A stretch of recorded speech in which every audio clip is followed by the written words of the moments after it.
Good morning student. अपने हिंदी का पहला पार्ट, पहला चैप्टर पढ़ा था हम भारत के भारत। उसको आपने कंप्लीट कर लिया होगा, उसके क्वेश्चन आंसर, उसके पद्यांश, उसके शब्दार्थ सब। आज हम अपना दूसरा चैप्टर मेहनत की कमाई स्टार्ट करेंगे।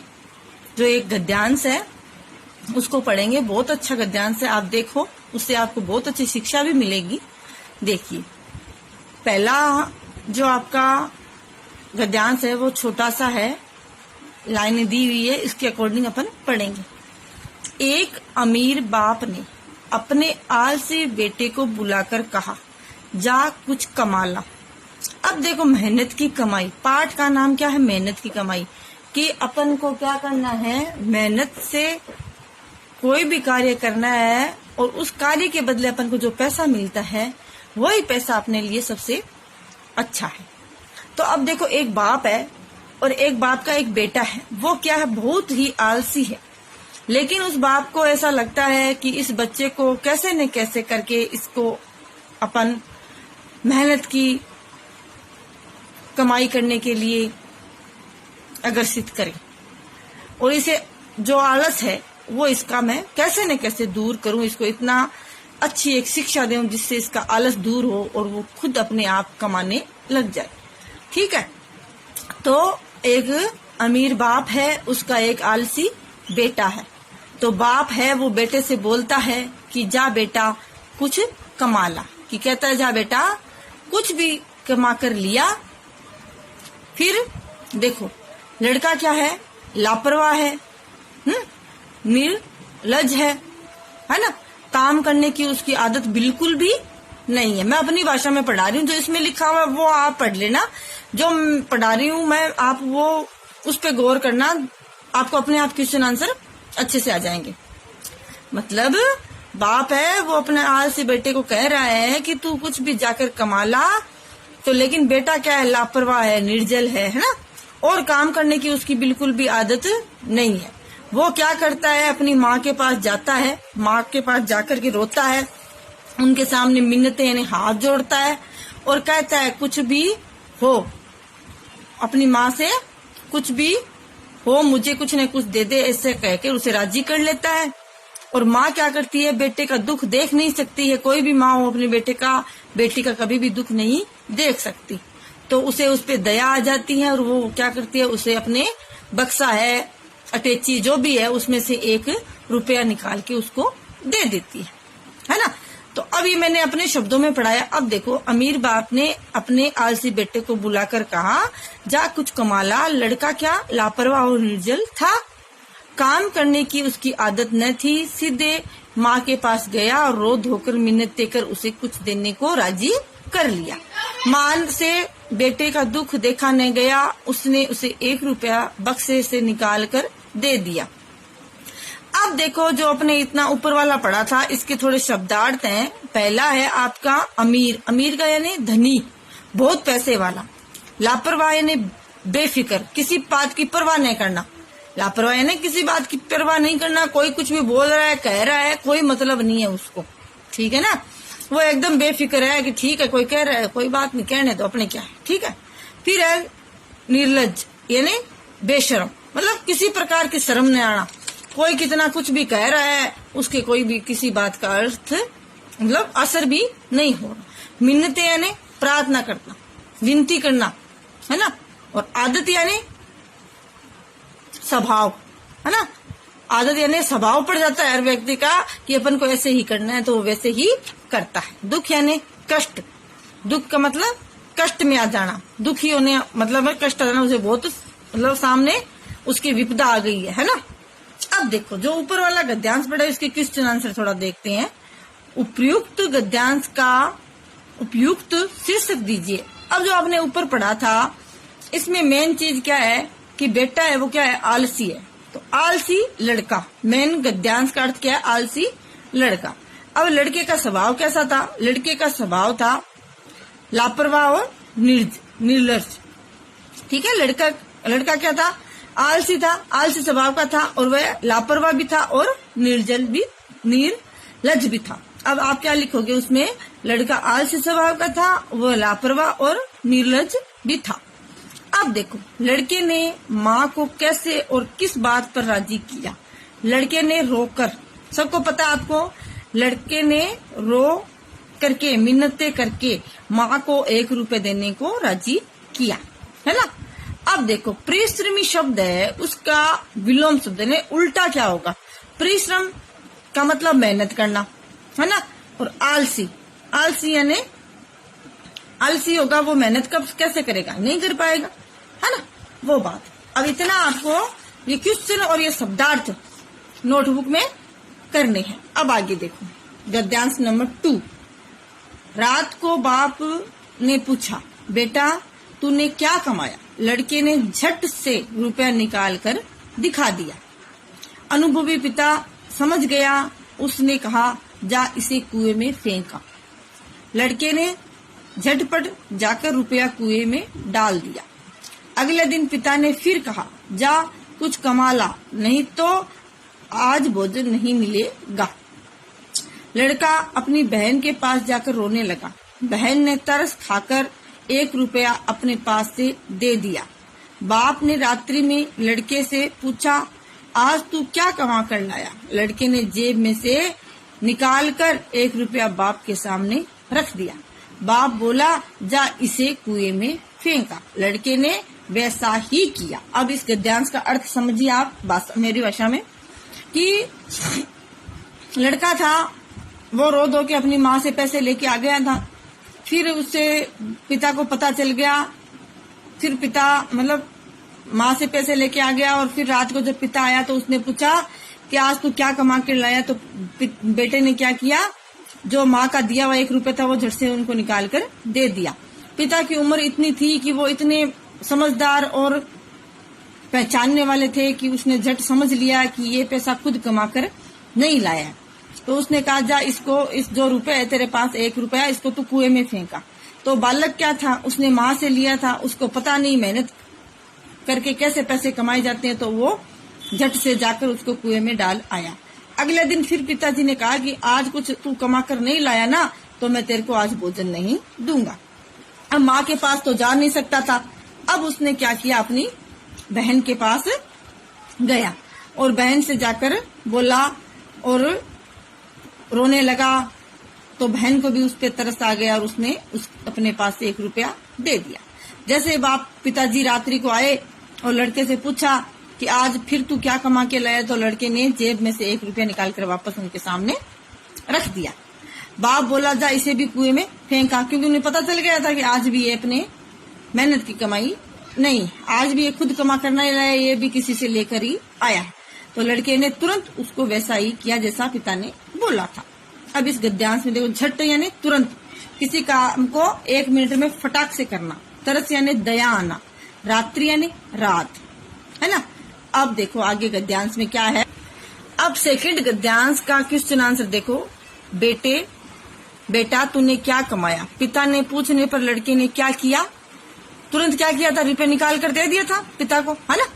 लड़के ने तुरंत रुपया निकाल कर पिता को दिखा दिया, यही किया।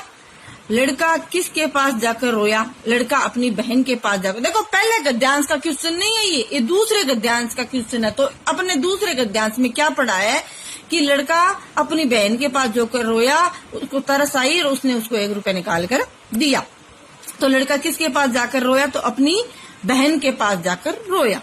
लड़के ने रुपया दिखाया तो पिता ने क्या कहा? तो पिता ने कहा, जा इसे कुएं में फेंका। लड़के ने रुपया दिखाया तो पिताजी ने क्या कहा? तो पिताजी ने पता यही कहा, जा इसे कुएं में फेंका। अब देखो, बाई शब्द का विलोम शब्द गद्यांश से छांट कर लिखिए।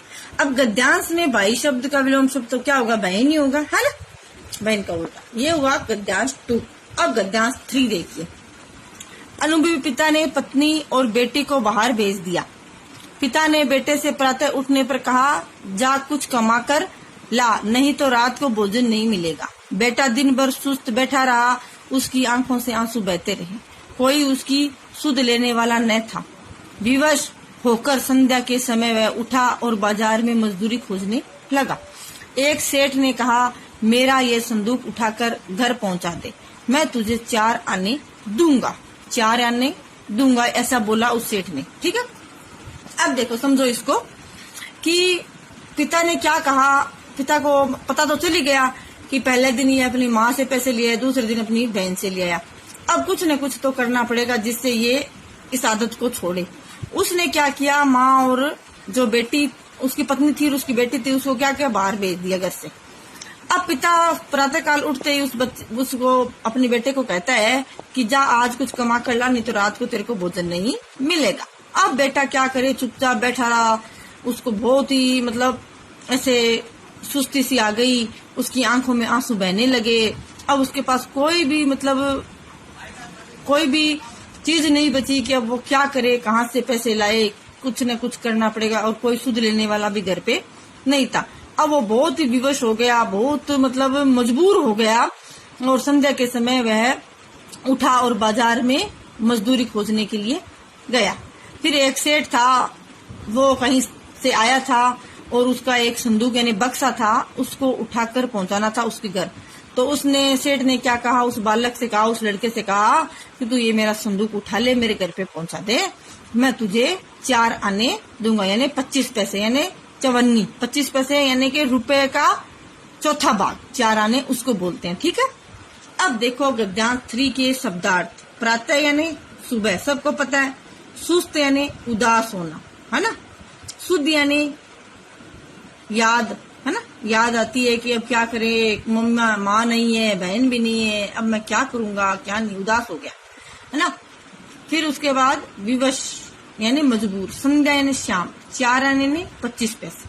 ठीक, अब इस गद्यांश के क्वेश्चन आंसर देखिए। अनुभवी पिता ने अपने लड़के से क्या कहा। पिता ने कहा अपने लड़के से कि जा कुछ कमाला, नहीं तो रात को भोजन नहीं मिलेगा। विवश होकर बेटे ने क्या किया, तो विवश होकर बेटा क्या करने लगा। देखो लड़का दिन भर सुस्त दुखी बैठा रहा, विवश होकर संध्या के समय उठा और बाजार में मजदूरी खोजने लगा, है ना। सेठ ने लड़के को क्या काम बताया। सेठ ने लड़के को काम बताया कि मेरा यह संदूक उठाकर घर तक पहुंचा दे, इसके बदले में मैं तेरे को 4 आने दे दूंगा। आंखों से आंसू बहना, मुहावरे का अर्थ क्या है, कहने का मतलब आंखों से आंसू बहना यानी बहुत ही दुखी होना। किस लिए दुखी हुआ वो बालक कि उसके पास कोई चारा नहीं था, ना उसकी कोई सुध लेने वाला था, ना कोई उसकी मतलब वो इतना विवश था और उसकी आंखों में आंसू बहने लगे। यानी कि आंखों में आंसू कब बहे उसके, जब वो बहुत ज्यादा दुखी था तभी तो बहे ना, क्योंकि उसकी माँ घर नहीं थी, बहन भी घर नहीं थी, अब उसके पास कोई चारा नहीं था, इसलिए दुखी हुआ ना। तो आंखों से आंसू कब बहे, जब वो बहुत दुखी हुआ तब।